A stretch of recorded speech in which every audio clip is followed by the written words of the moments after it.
Well, they say it's the economy, stupid. I think that's usually right, and when they mean it, but that's not what this is about. No, this is more of a review on the economy update here for Grand Tactician. So this is the 1.06XX whatever version of the dev patch you're on, and this one has caused some confusion.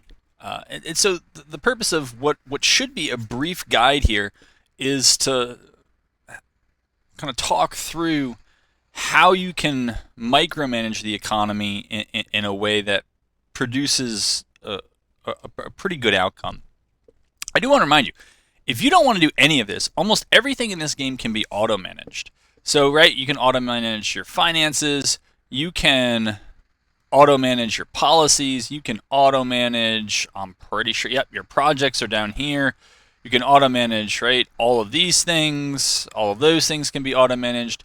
You can, in your military tab, you can, I'm pretty sure there's a way you can, well, you can auto-upgrade, and you can also, yeah, auto-manage weapon purchase. So you can have the AI do all of this, and you can just kind of hang out and, do the battle fighting, or I don't really know if you didn't fight battles after that, I don't know what you do in this game, but that's not my problem.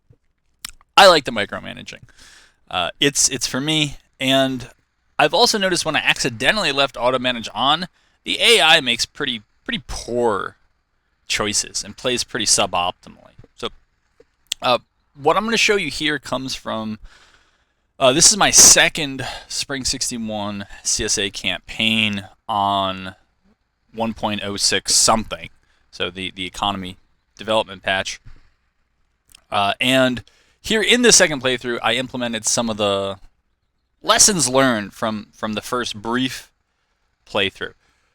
One of the things I learned, and here we are on the right screen for this, is that especially early on, you can max out your subsidies. I mean, this is, well, you can see it's December 13th, 1860. So this is not early on. This, again, for Spring 61, starts in February of 61. We're quite a ways in this.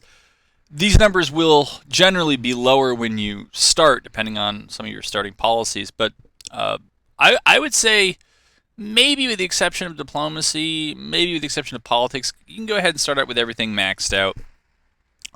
The ones you're going to want to go hardest for, and I would say in order, early on, are your military, and then it's like a toss-up between agriculture and industry. I would definitely keep those maxed out as I have.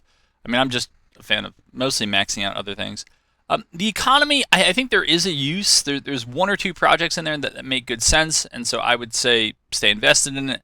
Politics, Diplomacy, really but I'll talk more about those at the end.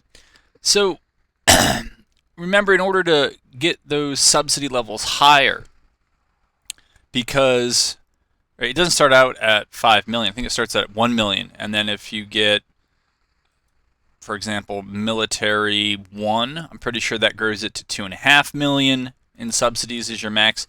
And then when you research military 2, that brings it up to 5 million. So I would recommend going hard in the paint. Definitely do military 1 first, and quite possibly even just then jump to military 2. Or if you want to do some of the militia acts, you do military 1, militia act, and then military 2. But I would say you definitely want to do that. And the reason why you want to do that is that there are lots of things that need military subsidies. And some of them are one-offs, and one really important one is a recurring one. So talk about some of the weapons you want, because I did this one without the arms agent perk or pre-war policy. So we're kind of on our own. And we have pretty poor weapons to begin with. There are all sorts of issues. What I found works really well, I would say go ahead and just get the legacy rifles, and that should do it to outfit your infantry.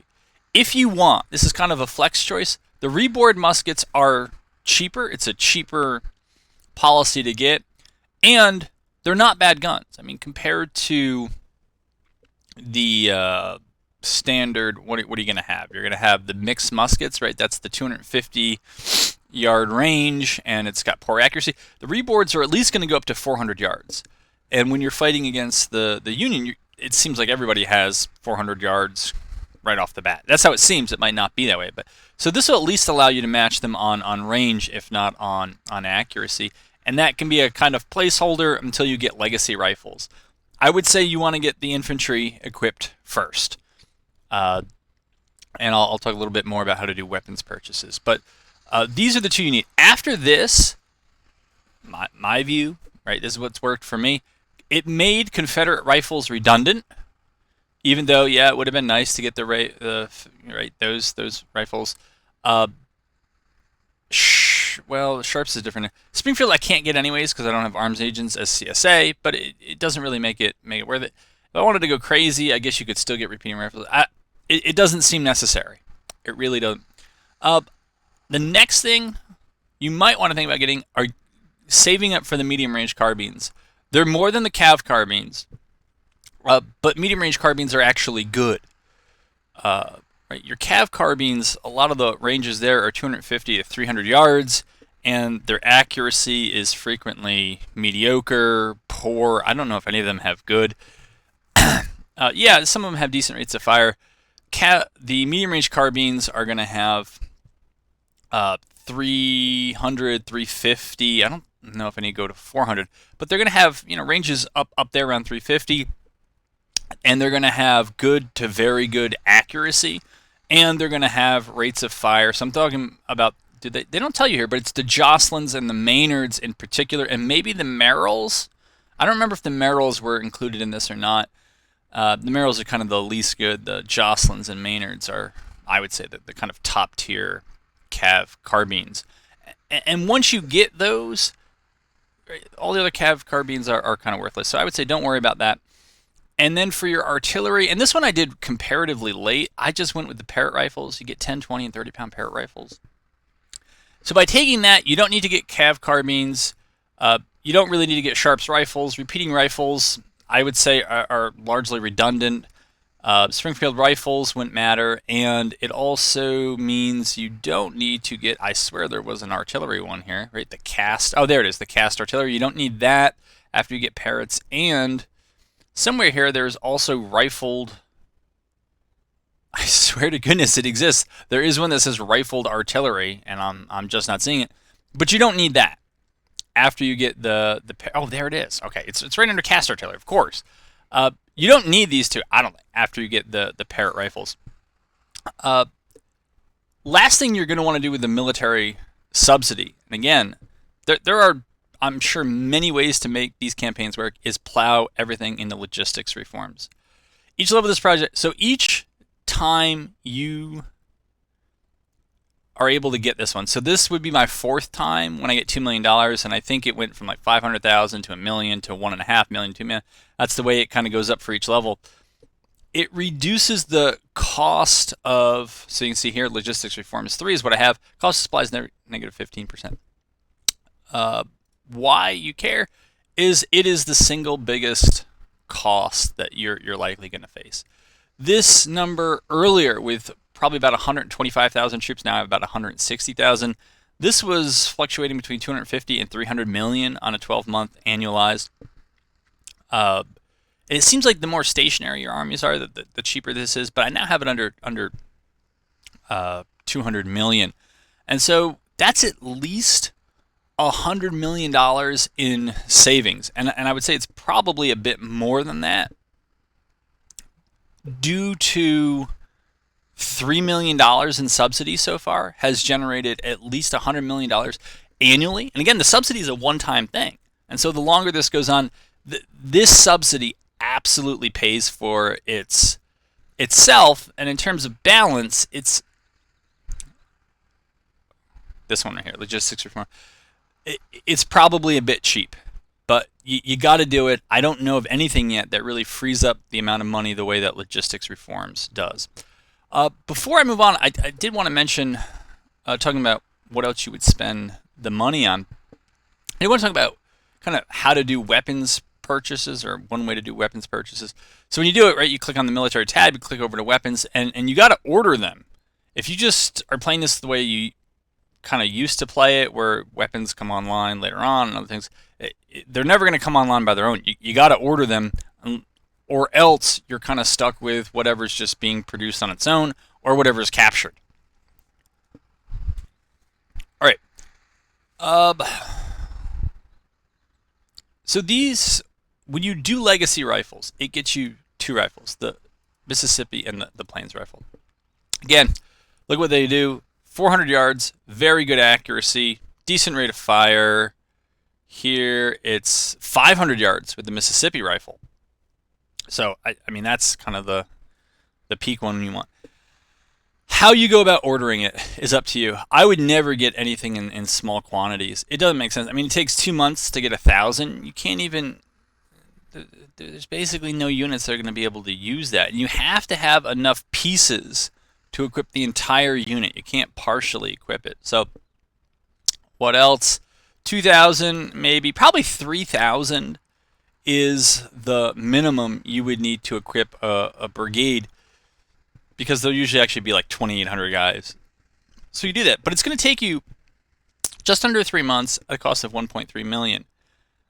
Hopefully you're seated for this, but if you just are willing, okay, you go up to 5,000. It only adds 11 days, and we can see that it increases the cost, not quite doubling it. I haven't done the cost per gun yet, but it appears to go down. I guess not, but certainly the time does. Right, so 5,000 pieces are going to take 3 months. If you're willing to wait less than 20 more days, you can get 10,000. And right, the difference is here with 5,000, again, you can only really equip 1 brigade, because the 2,000 that are left over, unless you're recruiting understrength brigades, they're not going to help. But if you're willing to wait 20 more days, and so this is just under 4 months, you're going to get enough to equip 3 full brigades and still have 1,000 left over. Unfortunately, there aren't economies of scale here where ordering more gets you a kind of discount. And if time really isn't all that pressing, right, you can get 25,000 is enough to equip 8 brigades. But at 140 days, what are we talking about? That's 4.5 months. So how much are you willing to kind of delay getting them is going to affect what you decide to do. But if you get legacy rifles fairly early and maybe put in, I think I started with orders of 5,000. I think that was a mistake. I probably should have just gone with 10,000. You do the same with the Plains rifle. Excuse me. And you go ahead and that'll be good. The Rebord Muskets, again, they're here. They're all back in stock because I eventually replaced them with the Plains and the Mississippis. But, you know, if you do go with the Rebords first, because the subsidy's cheaper, so they're there. Again, you can get 10,000 of these for for 4 million. I forget what it was for the Mississippis. Yeah, strangely, the Mississippi is a much better, right? More range, more accuracy. It's only a little bit more expensive. So that might be how you want to go about equipping things. All right, back to the subsidies. All right, probably the second most important one are your agricultural subsidies. And the project I would go very hard in the paint for at first is farm mechanization. The reason is, this seems like it's a pretty overpowered, it's relatively cheap. Sorry, it's farm mechanization, not plantation mechanization. It gives incredible benefits. If we go down to farm mechanization 4 here, it's telling us that crop production and the number of volunteers, it increases 10% both for each level. So especially when you do this for the first time, I think it's like 350,000, something like that. It's pretty cheap to do. You're going to need it. And what I found in this campaign is that actually in the second half of 1861, I ran out of volunteers and draftees. It was also about the time that I think I got around to military 2, which I waited a bit too long for. And so that might have also increased the volunteer pool. Right now, the volunteer pool is fine. 200,000, I think. 200,000 draftees if I want them. I have more than I need now. So I'm not saying that you need to do this one all the time. And you can see I've kind of dabbled in some of the other agricultural ones. I've subsidized agriculture, plantations, cotton. Okay. I'm just seeing what's out there. You can do those ones later if you want. But certainly early on, farm mechanization is the one I'd recommend. The third most important, I'd say, are probably your industrial subsidies. And I'll point out the what I think was a mistake. I think on my part, weapons production was a mistake. It only, does it tell us what it only increased the speed by 5%. And as I tried to point out, if you just buy in bulk, that really is speeding up the process of getting these weapons. And so I wouldn't really recommend that one. I mean, level 2 would be 700,000. So it's not as cheap. The two I think are important. I kind of prefer infrastructure reform because we don't have all that much industry, but I've kind of gone back and forth between these two. These are also not really that expensive, right? Because I'm looking at the 5th level here. It would only be 1.1 million. Subsidizing industry for the 4th level, that would be 1 million. So it's about the same scale. Those are both fairly cheap. And again, they're national effects. So I'd recommend them. On the economy, the only one I've done, and you can see it right here, is the market reform. And I was really late getting into the last set of policies I did were government funding 1, 2, and I am now doing 3. So it's going to be the first level 3 I had, but it was the last one I researched earlier. So the subsidies weren't there for a lot of 61 and 62. There weren't much to do, but I put everything into market reform. Now in 1862, I've actually built out a lot of markets, and so I'm waiting to see. There were already pre-built markets, but I wanted to see if building out more of these would have a kind of added additional effect. Otherwise, it's hard for me to see too much else in economy that I like, but to me that one is good enough to consider moving, especially when I talk about railroads and kind of the difficulties of railroads to solve some of the problems. Down here on all the, here, we'll get rid of this. All this stuff down here, federal buildings. I can't build the bank yet. I might when it comes up. Haven't built a hospital. Built a lot of markets. And over here, they're showing you the kind of priority of these things. For some reason, they think we need a news agency. I don't know what that's about, but I've certainly been building the markets, and I think I need to build more. At $1 million a pop, think about how much you're saving when you do the logistics reforms, and you're saving on army upkeep. I should mention my supply depot cost also came down from a high of about 150 million annualized to about 70 million right now. That's, yeah, 70 million right now. But see, in the past, right, the deeper it is, the more expensive it was. You can see it's right around 146, and it's now around 67 million. With all the money you're saving on those things, and I think that those things are affected by the efficiency of the markets, go ahead and invest in them. I don't actually know that it's worth it. I'm still trying to make sure that that is the case, but they seem like they should be worth it. See, that's that. I have not done any of these yet. Probably should. I mean, we'll talk about this. I think it's one of the last points. You largely can ignore this. It's good for information, but I don't see it as being terribly useful. But if you do want to do other things with industrial, and maybe I should, there's quite a bit you can build here with industrial subsidies, and then with any of those surplus agricultural ones, you can build that too. And see, it's telling me like I need factories and I need ironworks and foundries. I believe all of that, but I haven't actually needed it, despite what they are telling me. Last thing I'll mention down here on these tabs is railroads. At least as a CSA, and this is the CSA with the Southern Pacific Railroad. These are just taking forever. And yeah, it's another use for industrial subsidies if you want them. I made the mistake of building kind of two at the same time. I don't know that it was that big of a mistake. This was always going to take a while, and this was also going to take quite a while. So I started the Cumberland one later. My guess is even if I hadn't, this one by late 62 still wouldn't be built. I think I built that one with subsidies, and I think I paid for this one because I didn't have the subsidies. I mean, when you look at the cost of these, I don't know if you hover over them long enough, right? It says, does it say it here? Subsidy funding. So it's actually not that expensive for that one. That, I mean, 700,000 is not that bad. Let's see about some of these other ones.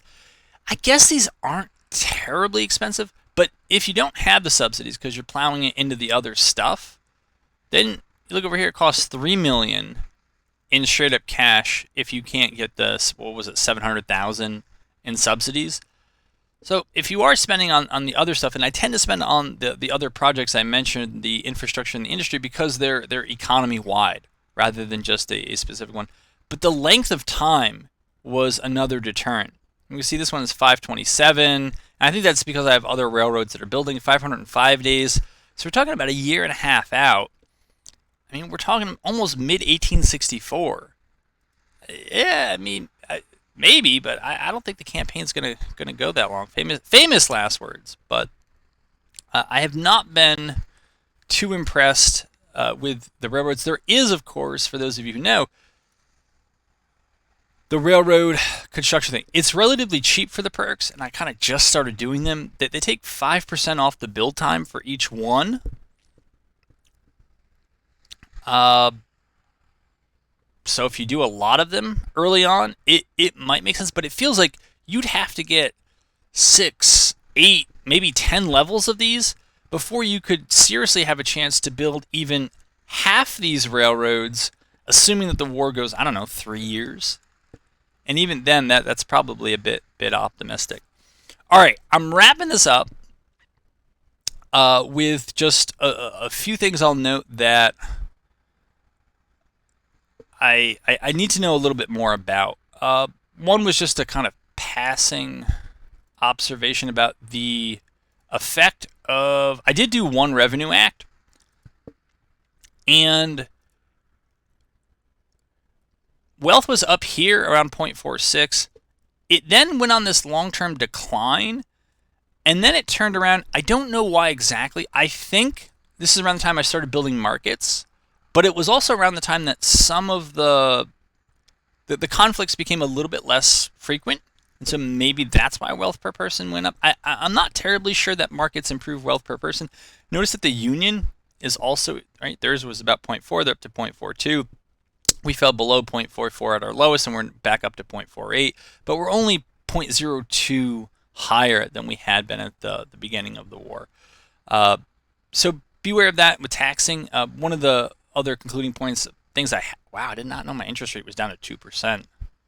Anyways, one of the other points I was going to make is, I don't remember, so I'm going to go to my next point, imports.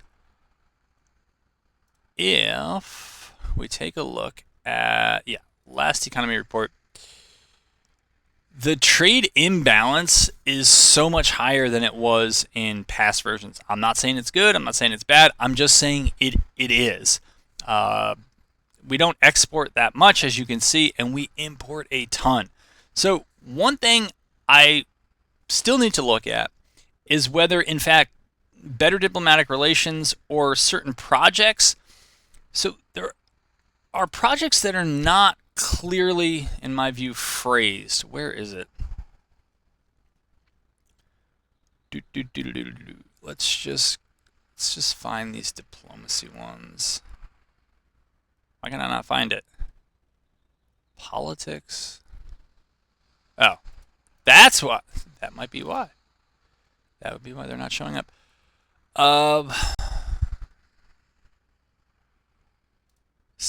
Further improve relations. I understand how to improve relations. Trade. This is what each level of this project increases the profits from foreign trade deals. I'm not sure if that means they're cheaper to import, more lucrative to export, and again, I'm not sure if anymore. I think the way it used to be is that better relations would lead to better import prices, but I don't know that that is still the case. But since we are importing so much, we might need to think about doing that, because that might be a big money saver. Otherwise, I was going to mention some of the policies I haven't really done. Anything with diplomacy, and that might be a mistake. Some of these are quite expensive. Again, after going through the military policies I mentioned, unless you just really like these for LARP reasons or whatever, I don't see the point of spending subsidies on them, which is whatever, because in the end, diplomacy is the area you can subsidize more than anything. I think you can spend up to $30 million annually if you do the right sort of project research. The last category of projects and finance I haven't really talked about, subsidies, is in the politics side of things. So we'll try to bring up just those so we can maybe see them. Propaganda, you see I did it once. This costs $2 million of subsidies to get support in loyal states up +1. Counter propaganda, which I thought, it's not really clear how support works. I think it's either you're for the union or for the CSA. I don't think there's any indifferent part of the population. That was a bit cheaper, right? Because counter propaganda 2 for the second level is only 1.4, and this one for the second level will be 2.8 million. So propaganda is much more expensive than counter propaganda. Occupation administration, I don't plan on doing that much. Conquered, same thing with suppressed. I don't plan on doing that much. This administrative reform doesn't really seem to matter that much. I guess unless you're really planning on doing a lot in the late, even beyond chapter 3, chapter 4, but these aren't that long. And for me, I had almost a 6-month waiting period where I finished everything I thought I wanted to do in chapter 2, and now that November 1862 is when chapter 3 starts, now I'm starting to do it. Yeah, it might help here in chapter 3 a bit, but for me, it's pretty much chapter 3 are the last set of policies and acts you could do. One of the mistakes I made that might have filled in much of that 6 months, I probably could have gone for civilian warships and letters of marque. I doubt I would go with the Tariff Act, because I know how much I'm importing, and I'm importing because I just have a shortage. It's not as if there are kind of domestic alternatives that are really good. And again, I didn't do diplomacy, but if I had, maybe we could go on diplomacy 1, diplomacy 2, and then the Free Trade Act. I probably wouldn't, but it is there. So back to the point about administrative policies, it just, I don't know. Railroad construction might be the one. Maybe propaganda, which is expensive, in railroad construction. Just go with those really hard. Or maybe counter propaganda is a good kind of poor man's version of propaganda. Maybe go with that. If you can't build up your support, at least reduce your enemy's support. That's something to think about. Finances, what I haven't experimented with is what would happen. I understand, right? If I reduce the tariff rate, I understand this number is going to go down. But what would the effects be on the rest of the economy, especially since I'm importing so much? And again, I think it's because there are just actual shortages. And so the tariffs just kind of seem to add costs onto the private sector, which might explain why some folks who are importing that stuff are living on hard times. Considering how much I've saved elsewhere, it might make sense to just drop all the funding levels to 0 and just basically live on our land sales and see what we can get with that and see how it affects the rest of the economy. Grand overview of things. Kind of per usual, I haven't done anything with the economy.